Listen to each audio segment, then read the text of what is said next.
Այսօր ինչ ես կարծում Աստված քեզանից հնազանդություն ուզում է, թե չի ուզում։ Ինչի մեջ է ուզում հնազանդություն։ Քո տեղում, այն տեղը, որտեղ քո պատասխանատվության տեղն է, այդ տեղից սկսվում է քո հնազանդությունը։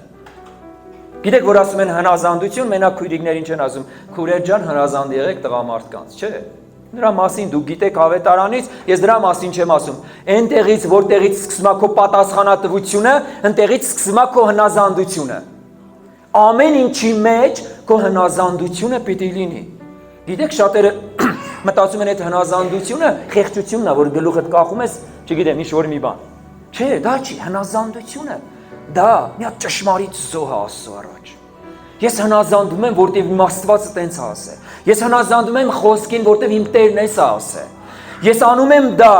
ոչ թե օրենքի կողմից ելնելով, այլ որ իմ Աստվածն է տենց ասել։ Ինչ կասեն մարդիկ, ինչ չի հետաքրքրում։